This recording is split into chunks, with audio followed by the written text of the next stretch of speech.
عمران خان اور ان کی جماعت کی جانب سے اس وقت بھرپور طریقے سے اسلام آباد میں احتجاجی مظاہرے کی تیاری کی جا رہی ہے.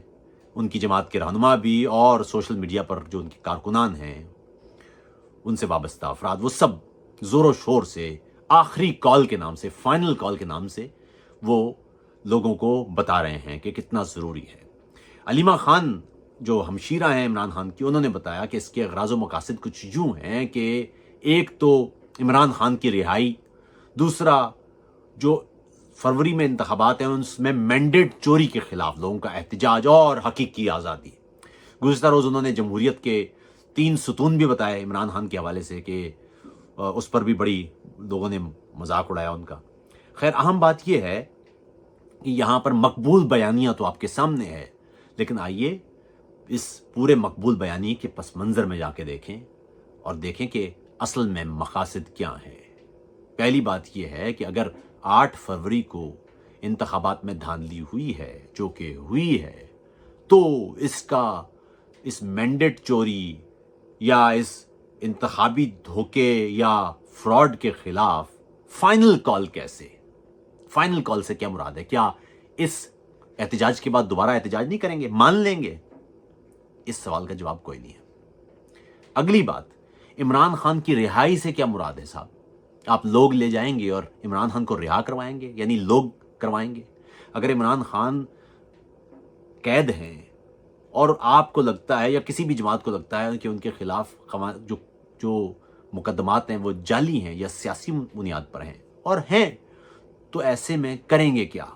ایسے میں اس کے علاوہ کیا چاہ رہا ہے کہ آپ عدالتوں کے ذریعے ہی ان مقدمات کو ختم کرائیں گے جس طرح دوسرے لوگوں نے کروائے؟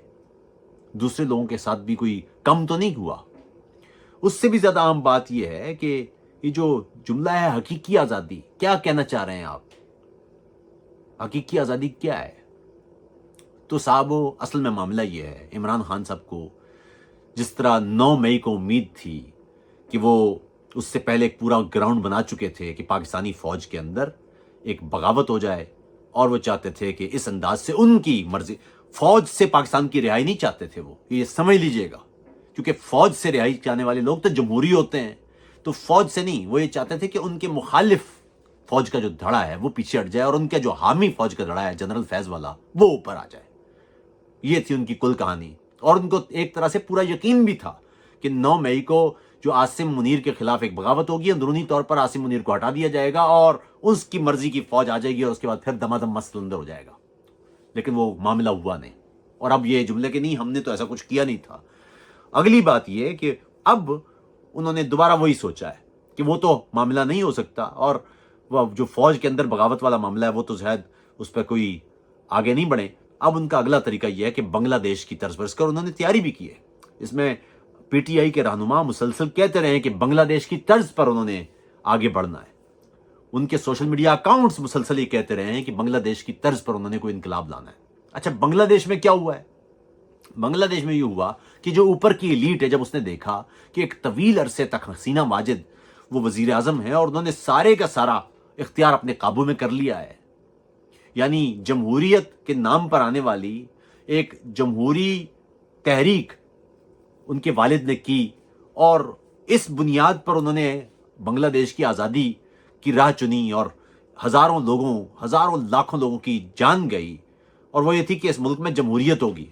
اور حالات یہ نکلے کہ خود مجیب الرحمان کی بیٹی ہی اپنے ملک میں سولین آمریت کی ایک استعارہ بن گئی.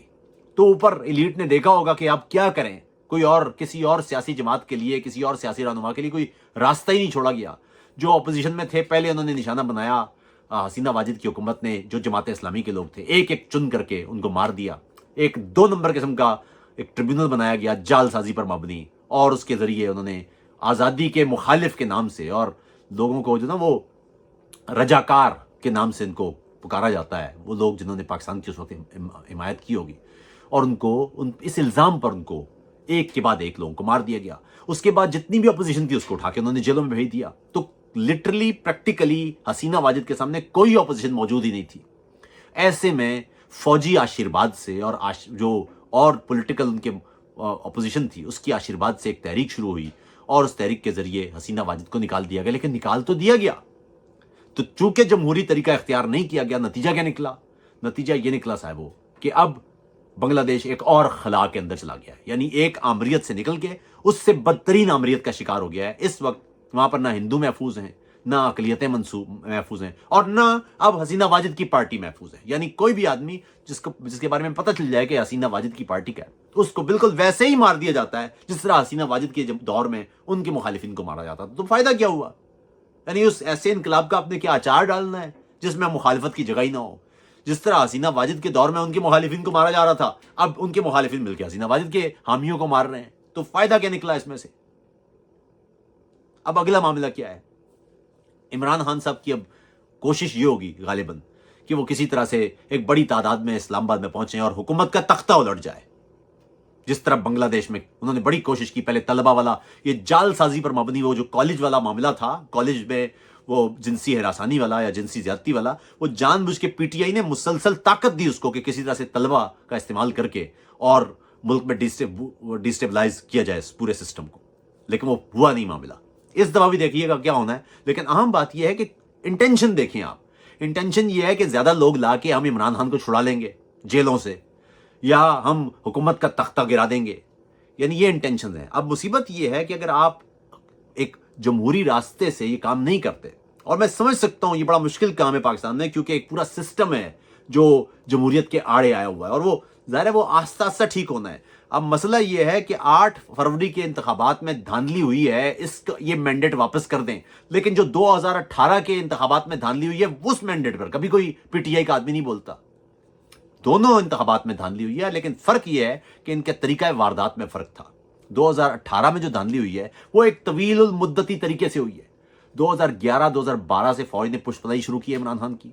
2014 में बाकायदा धरने करवाए गए हैं। उस बीच में पूरे के पूरे सहाफ़ी खरीदे गए हैं, जिनको इमरान रियाज ने तो खुद बताया कि उसको वो जीएचक्यू में ब्रीफिंग्स दी जाती थी कि फलां को चोर कहना है और फलां को डाकू कहना है, और फाइलें लिखाई जाती थी। नैब इस्तेमाल की गई, एक तवील बयानिया बनाया गया, सुप्रीम कोर्ट इस्तेमाल की गई। इमरान खान को बाकायदा तौर पर कभी वो 4 हल्के खोल दें इसलिए लाया गया, और फिर उसके बाद पनामा पेपर के जरिए लाया गया। फिर वहां पर बैक को इस्तेमाल किया गया, वहां पर जो इलेक्शन कमीशन है उसको इस्तेमाल किया, यानी पूरे का पूरा रियासती स्ट्रक्चर इस्तेमाल करके कई सालों पर मुहित एक धांधली हुई है, जिसमें तमाम की तमाम अपोजिशन को उन पर जाली मुकदमात बना के उनको जेलों में डाल के उनके इंतखाबी रास्ते बंद कर दिए गए। ऐसे तमाम अफराद, आपको याद होगा इंतखाबात से कबल वो जो जनूबी पंजाब के कई लोग थे नून लीग के, उसको उठा लिया गया था, और वह नारा उस वक्त लगा दिया था कि पीटीआई नारा लगा रही थी कि हमें वो जनूबी सूबे के हक में। यानी हर वो तरीका इस्तेमाल किया गया जिस तरह से इमरान खान को जिताया जा सके, और फिर भी नहीं जिते। तो फिर इलेक्शन के दिन वो आरटीएस बिठाया गया, उसमें भी कामयाबी नहीं हुई। तो फिर उसके बाद जनरल फैज की हिमायत के जरिए वो दीगर पार्टियों को, वो जबरदस्ती आजाद उम्मीदवारों को और दीगर पार्टियों को जमा करके इमरान खान की हुकूमत बनाई गई। इस अंदाज की करप्शन हुई थी। इस दफा उन्होंने कहा यार ये लंबा चौड़ा काम ही नहीं करना, इन्होंने इस दफा वो पूरा ही झरलू फेर लिया। लेकिन अहम बात यह है कि इंतखाबी धांधली पर अगर आपको एतराज है तो 8 फरवरी के लिए क्यों भाई, वो पीछे वाली क्यों नहीं? अगर इमरान खान वाकई पाकिस्तान और जमहूरियत के साथ मुखलिस होते तो सबसे पहले तो तौबा करते कि जी मैंने फौजियों के साथ हाथ मिला के इस मुल्क के साथ सबसे बड़ा जुल्म किया था, मैं माजरत चाहता हूं, गलती हुई है मुझसे। मैंने जो अब सुप्रीम कोर्ट को इस्तेमाल करवा के लोगों को सजाएं दिलवाई हैं, मैंने जो नैब को इस्तेमाल करके लोगों को जलील किया है, मैंने जो अब सहाफियों को इस्तेमाल करके पूरे का पूरा माशरे का जो फैब्रिक है वो तोड़ा है, मैं इस पर माजरत करता हूं। कोई नहीं करते, वो एक आमरीत से निकल के दूसरे आमरीत की कोशिश में, बल्कि जो अब आमरीत वो लाना चाहते हैं वो इससे ज्यादा खतरनाक है। प्रोग्राम क्या है? कोई नहीं है। जमहूरी प्रोग्राम है? नहीं है। जमहूरियत की क्या है? जो जिसके साथ ज्यादा लोग हों, जिसके साथ ज्यादा लोग हों जमहूरियत नहीं होता भाई, वो मेजॉरिटेरियनिज्म होता है। हिटलर के साथ भी बहुत लोग थे, तो क्या जमहूरी हो जाएगा वो? पुतिन के साथ बहुत लोग हैं, क्या जमहूरी हो जाएगा वो? जमहूरियत तो रवैया है। एर्दोआन ने अपने सारे मुखालिफिन खत्म कर दिए, तो काय का जमहूरी है वो? पुतिन के दौर में इस वक्त हालात ये हैं कि पुतिन के सामने इस बार जो इंतखाबात में बंदा खड़ा हुआ है वो खड़ा हुआ है जो 2006 में पुतिन के सामने खड़ा हुआ था और उसको 2% वोट भी नहीं मिले थे, उसको खड़े होने की इजाजत मिली है। बाकी सबके ऊपर मुकदमात बना के उसको रास्ते से हटा देते हैं। तो ऐसी जमहूरियत चाहिए आपको? सिविलियन जमहूरियत? अगर फौजियों की अमरीत गलत है तो साहब ये वाली अमरीत भी तो गलत है। हम जैसे लोग जो फौजियों की अमरीतों के खिलाफ पूरी जिंदगी लड़े हैं, वो इस अमरीत को कैसे जायज करार देंगे? लाहेअमल क्या है? हम जेलों से निकाल लेंगे लोगों को, हम ये हुकूमत क्यों गिरा देंगे आप हुकूमत। और इससे भी ज्यादा मामला ये है कि अगर आप हुकूमत गिरा देंगे इस तरह, तो सवाल ये होगा कि आपकी हुकूमत क्यों नहीं गिराई जा सकेगी। अगर आप लश्कर ला के या अफराद ला के हुकूमत गिरा सकते हैं, तो कोई और ऐसा क्यों नहीं कर सकता। कल वो कोई दहशतगर्द ग्रुप ऐसा क्यों नहीं कर सकता, कल कोई और जंगजू ग्रुप ऐसा क्यों नहीं कर सकता। अगर जमहूरी हुकूमतें इसी तरह गिरानी है आप लोगों ने, हालांकि होना ही चाहिए था कि कानूनी मुकदमात हैं उनको कानूनी तरीके से डील करें, अदालतें कमजोर हैं तो शोर मचाएं और बताएं कि गलत काम कर रहे हैं। लेकिन ये कोई तरीका नहीं है कि हम अदालत फैसला देगी तो हम जजों के खिलाफ कैंपेन करेंगे, सहाफ़ी कोई बात करेगा तो हम सहाफ़ियों को लिफाफा कहेंगे, उनके खिलाफ कैंपेन करेंगे, कोई पार्लियामान का रुकन करेगा तो हम पार्लियामान को गाली देंगे, कोई पुलिस वाला खड़ा होगा तो पुलिस वाले को गाली देंगे। ये है कहानी इस वक्त। ऐसा माहौल, इस माहौल में क्या कहा जा सकता है कि आप एक और जालसाजी की तरफ बढ़ रहे हैं। सवाल ये है 24 नवंबर का एहतजाज क्यों भाई, क्यों करना है एहतजाज। और अगर पुरअमन एहतजाज करना है बहुत अच्छी बात है, लेकिन ये फाइनल कॉल क्या है, फाइनल कॉल से क्या मुराद है। आपने इंतखाबी मैंडेट पर एहतजाज करना है, बिल्कुल करें, आपका हक है, पुरअमन अंदाज से अपना एहतजाज रिकॉर्ड करवाएं और वो बार बार करवाएं, ताकि पाकिस्तान में मजमूई तौर पर, मैं ज़ाती तौर पर समझता हूं कि 2018 हो या 2024 के इंतखाबात, मजमूई तौर पर आवाम में शऊर बड़ा है कि इंतखाबी धांधली ये नहीं होने चाहिए। पाकिस्तान में जब तक मैंडेट चुराने की रिवायत जारी रहेगी, पाकिस्तान जमहूरी नहीं होगा और आगे नहीं बढ़ पाएगा, इसमें कोई दो राय नहीं है। लेकिन इसके लिए तो एक लंबी लड़ाई है, वो लड़ाई लड़ना पड़ेगी, कोई शॉर्टकट तो है नहीं इसमें। तो अहम बात लेकिन ये है दोस्तों कि फाइनल कॉल है, क्या करना चाह रहे हैं भाई फाइनल कॉल को, क्या करना चाह रहे हैं फाइनल कॉल, उससे भी ज्यादा हमें सवाल किया करें, पूछा करें भाई इससे क्या अगराज़ो मकासद क्या है, इस कॉल के चाहते क्या हैं भाई, होना क्या है, नतीजा क्या अक्स करना चाहते हैं। जमहूरी कोई रास्ता है, जमहूरी कोई तरीका है तो हाजिर है, लेकिन कोई जमहूरी तरीका नहीं है, फाइनल कॉल है। फाइनल कॉल से क्या मुराद है साहब। तो मेरी राय में सवाल किया करें। आप नून लीग से हैं, आप पीटीआई से हैं, आप पीपी से हैं, किसी से भी हैं, अपनी क़यादत से मुतालिक सवाल ज़रूर किया करें, वरना 70 साल से जिस अंदाज से आपको इस्तेमाल किया जाता रहा है, इस्तेमाल किया जाता रहेगा। अपना ख्याल रखिएगा, लेकिन अपनी राय ज़रूर लिखिएगा। और दूसरा, कोशिश करें कि गुफ्तगू करने का रास्ता अपनाएं, बात किया करें, गाली देने की बजाय गुफ्तगू करने की रास्ता अपनाएं, यही तरीका होगा एक बेहतर जमहूरी रास्ते का। अपना ख्याल रखिए। आदाब।